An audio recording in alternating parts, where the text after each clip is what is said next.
Hey everyone, welcome to today's video. Welcome to the Gaming Daddy channel. Today we're going to be looking at some things that have, recently come up, and these are just personal aspects to how I'm viewing the Division 2 currently. And for those of you who are with me on this, little journey, I'm doing a retrospective of the Division 2 and the Division 1 mainly, and we're looking at merits of the overall game.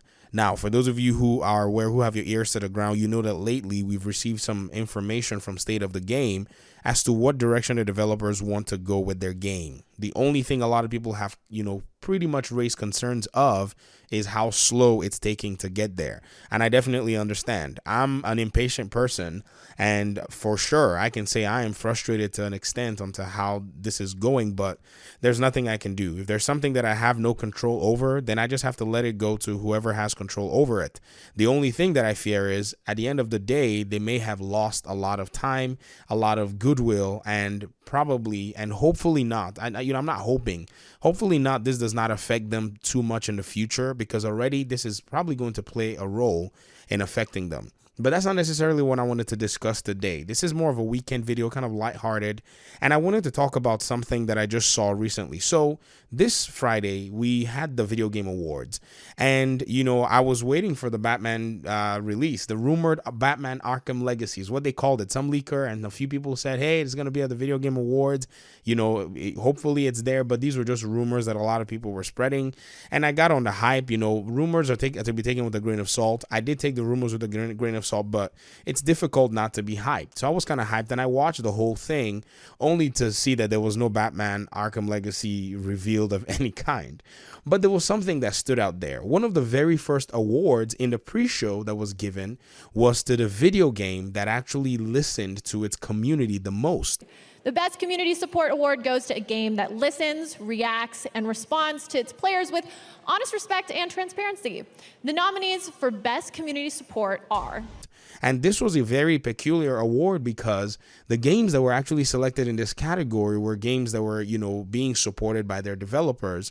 And guess who took the award? Guess.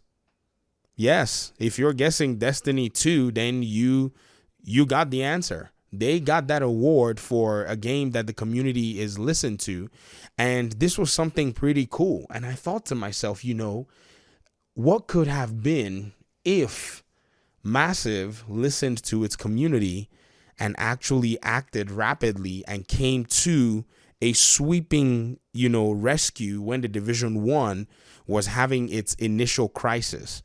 Now, I'm not saying that Massive needs to be making games that are sucking up to some award ceremony, no. And I'm not saying any award ceremony should be the standard at which we should be judging games.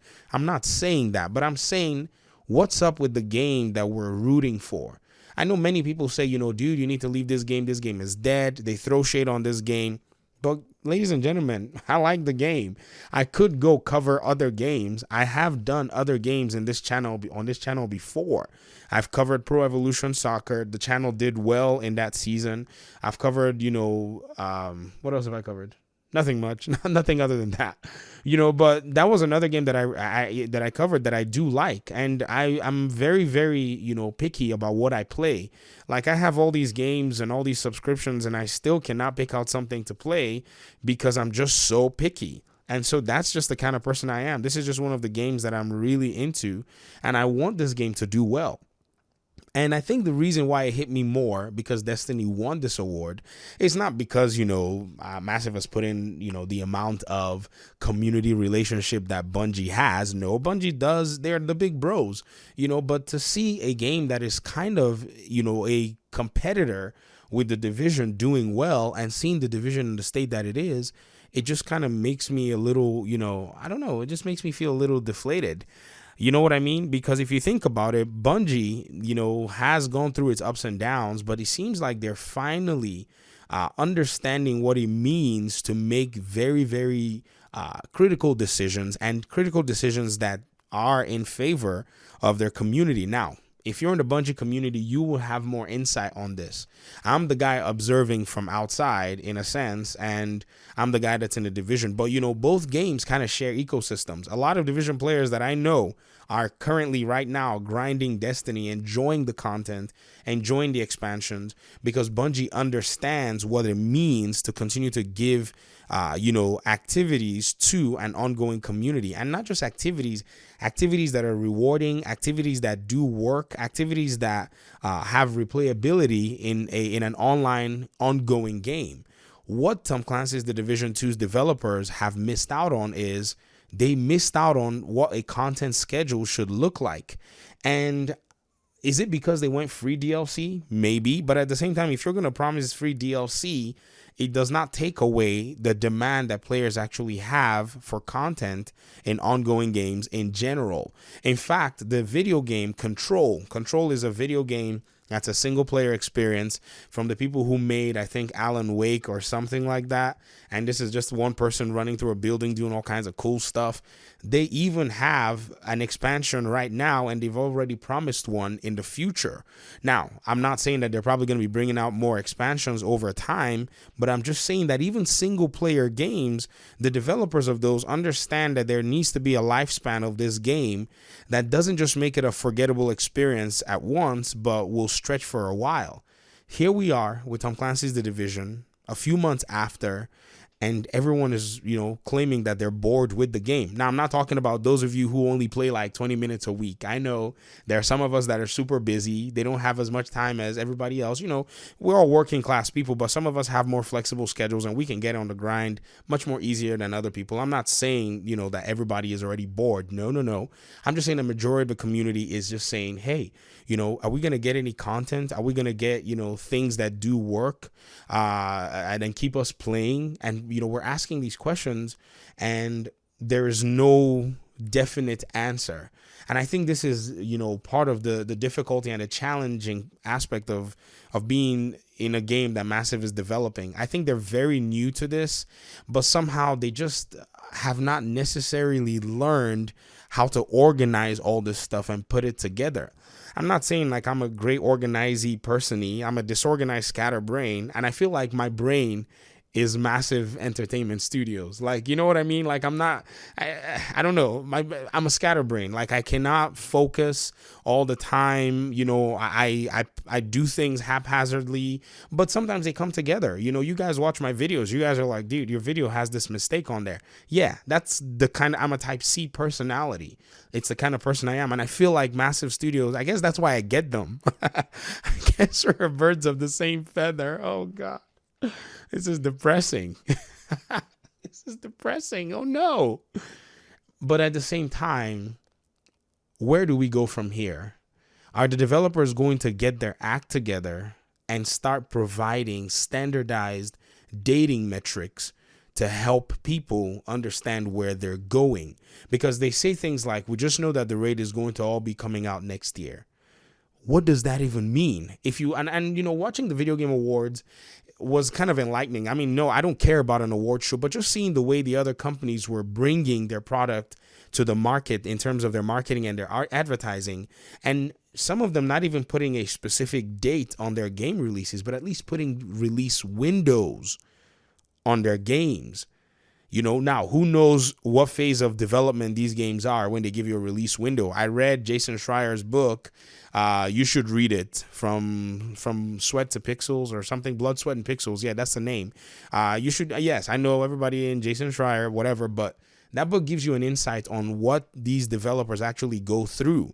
That book will tell you about games that had previews in E3, which they had not necessarily even finished developing, like the first act of the game. They already had a preview trailer, and then after E3, they saw fan hype and they ran into the studios and cried and then grinded the game out by the release date.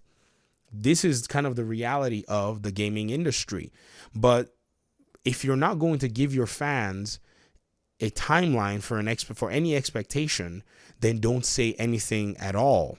In my opinion, don't make an ongoing game and then not give anybody anything. And to me, when I say don't say anything at all, that means don't make an ongoing game and say we're going to support this game, and yet we're not going to tell anybody or give anybody any expectations. Because one thing with ongoing games is you're expected to drop the game and then eventually come back.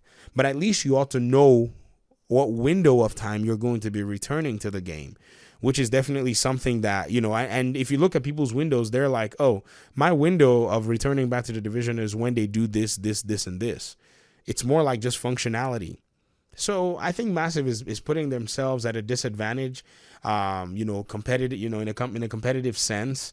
I think if they really want to bring the division back to life, that's where they need to start. They need to start talking about dates and windows. I know they probably want to give themselves leeway and all that, but, you know, you've got to put a deadline and you've got to dish it out, man. That's just how it is. That's how I guess that's how the gaming industry is. You just, you know, the game's got to ship when the game's got to ship. That's what developers say. From the book I read and some of the articles that I've read and from the interviews that I've watched, developers would just say, you know, it just got to the time where we had to ship the game and we shipped it.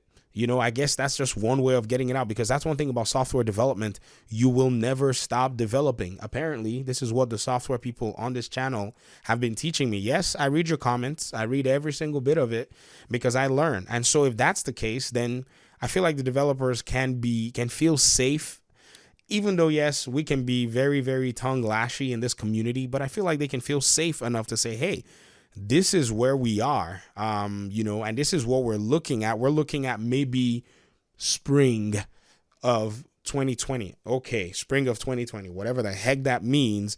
That sounds better than 2020. 2020 is 12 months, multiple seasons, depending on the part of the world you're in. But if they give you something that's tangible, I feel like that makes fans say, okay, we can hang in here with you till this time. And, you know, they have we have other games that we can play. I have other games that I can play. It's just, you know, like I said, I'm picky. So I'm playing my same 5 games that I always play every time, because that's just the way I, you know, most of us are anyways. And so I couldn't help but think what could have been if Massive Studios was listening to its community. And I hope that they can start doing so much more than they are. I don't know how much more, you know, we're asking for. I guess we just need more of a structured communication pattern, not just a communication pattern, but more of a structured communication pattern. And I haven't even spoken about Warframe, who literally at the Video Game Awards said, hey, we have an update and we have content for free. Bye. Literally. They just came on stage and said, hey, we have free content for PC players right now. But for those of you on console, we're going to be doing this, you know, free update coming soon. Just right there, go to your gaming computers and download a free content update. Really, you know, and it's like The Division, beautiful game, wonderful, wonderful piece of software. Just very, very strange management is what I'll call it. All right, I'll get out of y'all's hair. Thank you very much for your time and your audience. I appreciate you guys so much for watching this video, and I guess I'll see you in my next video. Peace.